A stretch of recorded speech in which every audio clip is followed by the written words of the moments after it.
the changes with us today. And if you would just come to the microphone. I placed this item on the agenda, and I asked Mr. Hawthorne to meet with Ms. Woods to try to find, can we get some common ground as to try to come up with a dollar amount that's reasonable so that we can have mosquito abatement in the county. My concern is that most of the majority of the board members live in the city, and we will have mosquito abatement. The West Nile and the health issues that we recognize as a serious issue, we must do something to make sure that the people in the rural or the unincorporated areas have some kind of protection. I went into a horseshoe theory yesterday, mosquitoes biting people. What we need to do is try to make sure that no one is killed in Hinds County or become sick from West Nile. In the old days, if you had a mosquito bite, you put alcohol. But now with West Nile, as serious as it is, we got to do more. And I asked Mr. Hawthorne, because I told him I hold this item today to give the board members a chance to talk to him, get comfortable with it, or any other suggestion. My position is, if he can cut down the contract, and I think he did, to try to create a win-win so we can have a kind of program for mosquito abatement in Hinds County, it's a win for the county. Now, the only other issue is that if we don't have an abatement program, and I understand we haven't had it in a couple of years, then what do we do when someone becomes ill because of West Nile? And the responsibility on fall right here on this board of supervisors. So I didn't know if anybody have any questions for him. I'm going to hold this item to the next meeting, but I want you to see him. If you have any questions, you can ask him now, or you can talk to him after the meeting. Any questions for the gentleman at the podium? Mr. Fisher? I have a question for the attorney. Shouldn't this be a bid contract? Actually, we researched that, and this contract is not required for bid. I think it would be wiser for us to bid something like this if we were going to do it to ensure we got the best price. Any other questions from any other board member? Mr. President. Mr. Stokes? Thank you. The reason we asked Mr. Howard to me to speak to the county administrator and Ms. Woods is because of time issue. By the time we put it out for bid and get something back, you know, in the middle of the mosquito program, we had a mild winter. So we've been having mosquitoes for a long period of time. And again, if that was our child, or our grandchild, or our little boy, we should we'll get something done. And we need to have that same concern about others. That's what I think for the old contract that we had. Let's look at a way to get it done for 1 year. Then once we come to the new budget, we need longer term and everything else we could. So there's a lot of water out there, whether it's ponds, whether it's creeks, whatever they are. Some even have the Pearl River running through some parts of Hinds County. But we've got to fight these mosquitoes in the way we can. Thank you. Mrs. Calhoun? Thank you, Mr. President.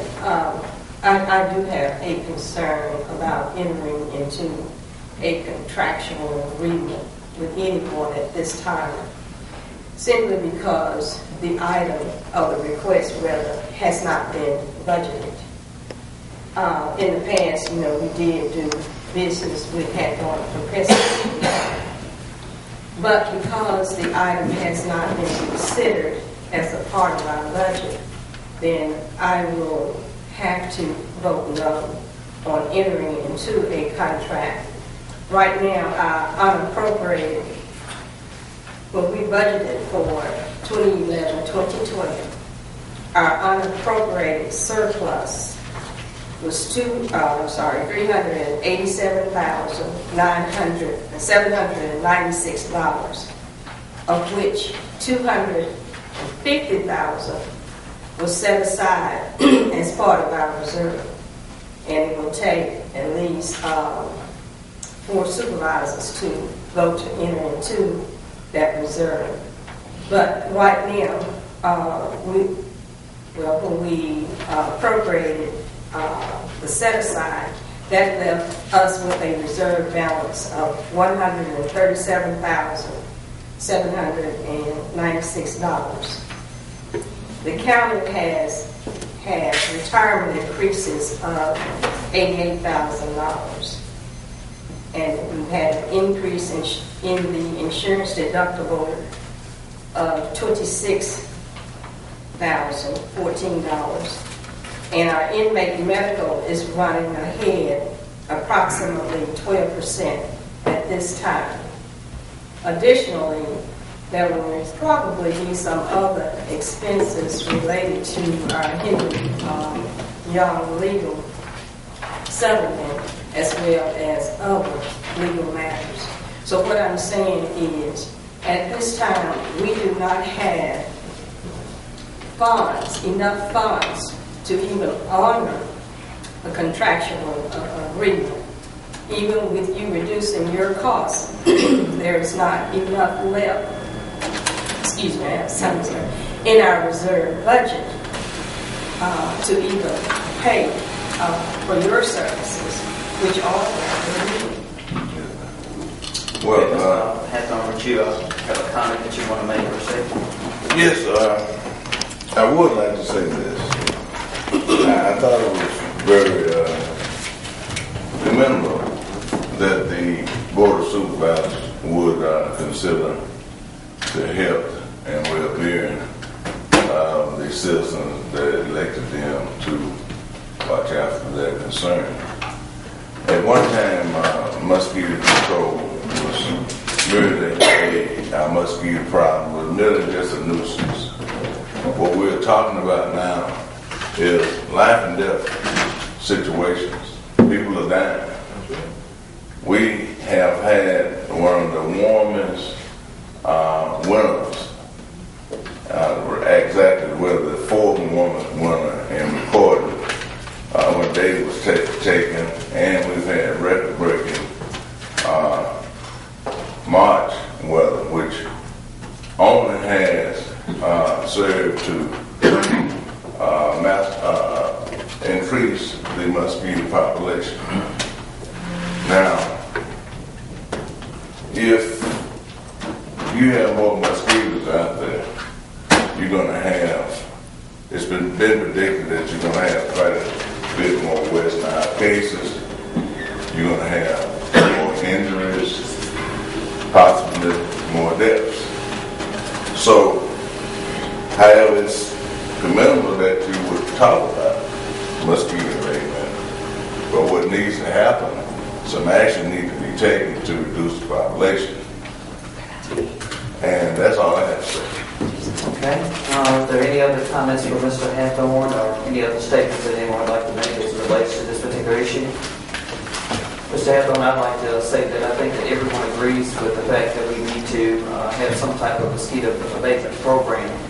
The only problem I think that the majority, or well, I don't want to speak for anyone else, that we have is how we're going to pay for it, and if we could even afford to pay you at this particular point in time. If I'm not mistaken, there was not a death in Hinds County as it relates to mosquitoes last year.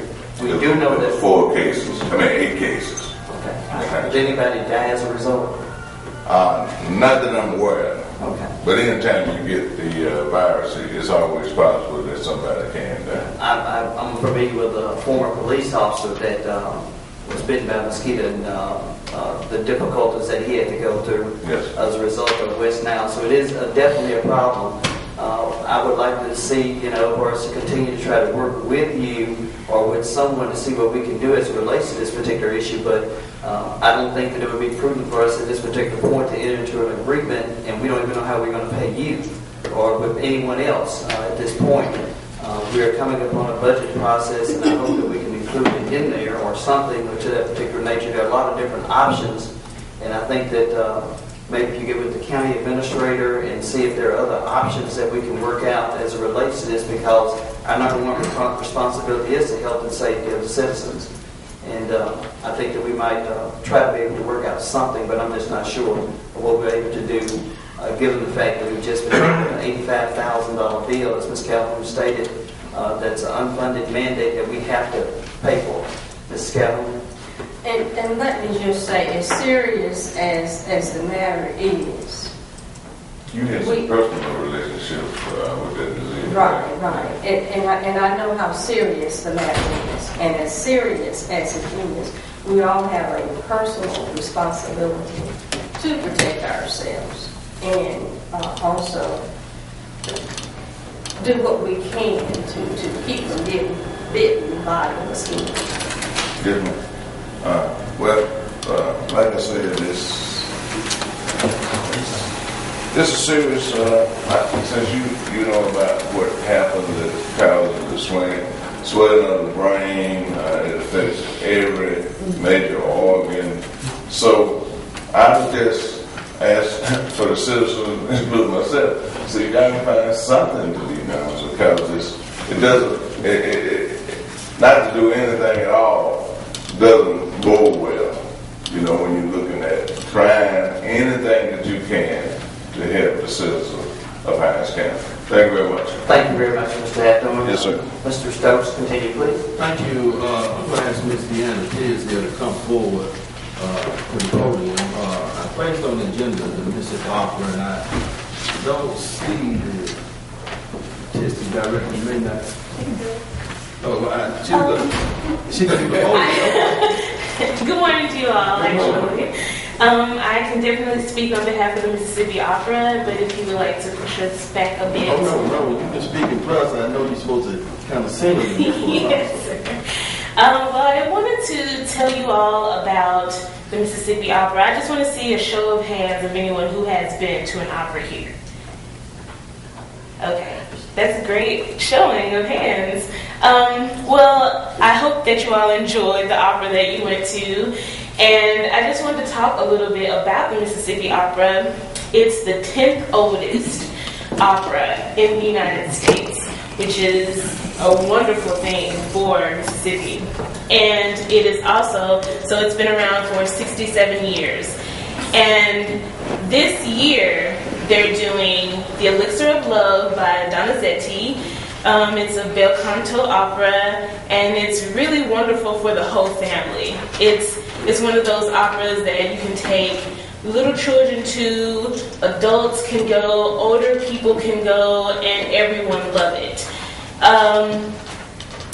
The opera, the Mississippi Opera is important to the community as well because every time they perform an opera, they do a special matinee the day before their dress rehearsal, and they bring out kids in JPS schools and Hinds County schools to see the operas. And so it's very instrumental in introducing the arts to children, and they're trying to do a lot of outreach programs now in the community to bring awareness to opera, because I don't think many people know the importance of it. It's one of the only art forms that can put each art form into one entity. There's writing, there's literature, there's set design, there's painting, there's singing, there is so much conducting, instrumental, so much that goes into just one production of an opera that it introduces every art form in one entity. And it's the only thing that does that. And I also want to talk about how it's changed, or I guess influenced my life. My mom used to take me to operas when I was younger, and I think I didn't really appreciate it in my conscious mind, but I think subconsciously there was something that kind of led me to my path now. And I've always been, since I was in high school, sort of a part of the arts community and going to watch more operas, and I decided that I wanted music to be my major, and I wanted to sing opera. I wanted to be an opera performer. A lot of people ask me, am I going to be a teacher? And I do believe I am a teacher, not in the classroom, but in the sense that I am trying to educate people about the importance of opera in our lives today. Some people think that it's ancient or classic, but it still applies to our lives today. And it teaches us so much that it's very important. And so, yes, when people ask me, am I going to be an educator because I have a music degree, I say yes, but not in the traditional sense. And I also am so proud to be an opera performer. I recently got accepted to Martina Arroyo's program. She is a famous opera singer from the 60s and 70s, around the same time Leontine Price became a fame, and I am doing her program in New York this summer, which I am so excited about. And I actually just got accepted to Boston Conservatory for their vocal performance opera program, and I'm excited about that as well. And if it weren't for the Mississippi Opera, I don't know if I would have been ready to meet that kind of challenge. And I have been in a few Mississippi Opera programs. It was the first time that I had a paid solo role, and it's the first, one of the first chorus opportunities I had to just learn how to work on stage. And I benefited a lot from my experiences there. And I hope that you all take more interest in the opera and the arts to help children become more well-rounded. I think that it really helps with that. And like I said before, the Mississippi Opera is determined to become a source of outreach for the community. And I think that's why Dr. Dean wanted to be here today. I'm sure he will be here soon. I believe he thought that the meeting was at 10, and that's why he's late. But that's why he wanted to be here today, to say the significance of the opera and how we're trying to outreach and to get your support, not monetarily, but to get you aware of the opera and to get your support in going to the opera and to telling people about the opera and to getting engaged in the opera. And I believe that he sent ticket vouchers for you guys to cash in to get tickets. So you don't have the supervisors just call the Mississippi Opera office and you can get your seats for the opera, which is April 21st at 7 or 7:30 on Saturday, April 21st. Okay, Mrs. Carroll. Ms. Tisdale, as you, when you started talking, I too reflected back on my early childhood when my father would gather my sisters and my brother, and he would put us all in the car, and he would drive us either to the Vicksburg Military Park or to take us to the zoo or just to drive down Natchez Trace. And he would turn the radio on, and what we would hear would be opera or classical music. And I too, as a child, didn't really appreciate it. But it grew, the music grew on me. And even today, I love opera, and I definitely like channel 500 on Uverse, where I can select my music of choice, and that's always classical. Wow. But I like the other music too. Of course. I appreciate it. Thank you very much. Is there anything else regarding Mr. Stokes? Brother, she's supposed to do it. Oh yes, that's right. So I wanted to let you guys hear a little bit about what I've been doing. So I will sing a spiritual for you guys. It's not an aria, but it's a spiritual, and it's just as poignant as an aria is. So I will sing Deep River for you guys. Deep river, my home is over Jordan. Deep river, Lord, I wanna cross over into Camp Ground.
President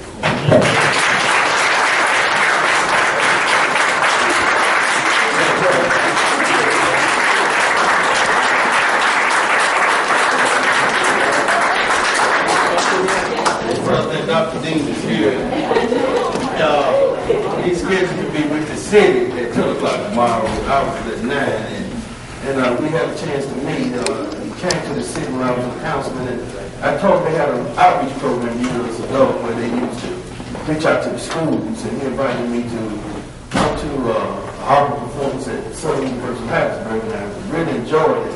And one thing I've seen about the arts and opera, we have young blacks as well as whites that participate. And two key things. The closest place in the South that's major is Houston. Now, Alabama has some, and that means it's open opportunities here in Mississippi for us to create something that's recognized worldwide. And I asked them to come here because we don't have the money now, but I'm hoping once we start with the budget process, we'll consider Mr. Dr. Williams. Well, first of all, I apologize. I thought this meeting was at 10, so I drove a little bit fast to get here from Hattiesburg, so I apologize for being late. And I certainly am glad I had the opportunity to hear Deanna sing just a few notes as I walked in. She has a lovely voice, and very happy to have her as a student at the University of Southern Mississippi. And now she's headed to Boston, to the conservatory there to continue her studies. My point in coming here this morning, and I appreciate the invitation to come, was simply to tell you a little bit about the opera and want you all to be aware of what we do, aware of what we're trying to do, and how we fit into Jackson, how we fit into Hinds County, how we fit into Mississippi. We provide a lot of cultural opportunities for the citizens of the Jackson area, the Hinds County area for the state of Mississippi. We're the only professional opera company in the state of Mississippi. We're the 10th oldest opera company in the nation. And Mississippi has a great connection with opera. Some of the greatest opera singers in the history of this country have come from Mississippi. John Alexander is one from Meridian, Mississippi, who was sang at the Metropolitan Opera for many, many years. And the other is probably the most well-known American opera name in this country, and that's Leontine Price from Laurel, Mississippi. So Mississippi has a strong connection with opera. Opera is very much alive, and beautiful singing and beautiful music will never die. And we are so happy to be a part of this wonderful art form. And I think it's important for the opera to connect with the city administration, to connect with the county administration, and the state administration in everything that we do. The things that we do not only for the citizens of this state and citizens of this city and county, but the children that we are trying to educate in this state, and also the tourists that we attract to the state and the economic development that comes here because you have things like a symphony, like an art museum, like an opera company. These things help attract major industry to your city and make it a place where people want to come live. So I just wanted to take this opportunity and let you know we're here and that we are very much a part of this city, county, and state.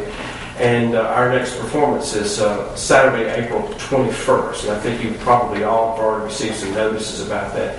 If not, we'll be getting you more notices. That's at Dolly Morrow Hall. We certainly would appreciate you coming to our performance and seeing what we do and what we're trying to do for this city, county, and state. So I thank you for this opportunity. Thank you very much. We appreciate you coming by. Mr. Stokes? Thank you. Mr. President, my next item is the appointment of Ms. Priscilla Sterling to the Hinds County Human Resource Board. Ms. Sterling is a master's student at Bearhaven University who lives in the city in District 5. What's the pleasure of the board? So moved. Second. It's been moved and properly second. All those in favor of? Yes. Opposed to? Motion passes. Will the clerk please read the order? Resolved to appoint Ms. Priscilla Sterling to the Hinds County Human Resource Board of Trustees for District 5. Okay, Mr. Stokes, continue. Mr. President, I put on the agenda discussion of Trayvon Martin. I have a copy I pass out to the board of a resolution I was sitting on my letterhead representing District 5 to the lawyer for the family, Mr. Martin, Mr. Benjamin Crump, who was in town this weekend with the American Side 5. We had a chance to meet some of the family members that work for Mr. Crump in Gainesville, Florida.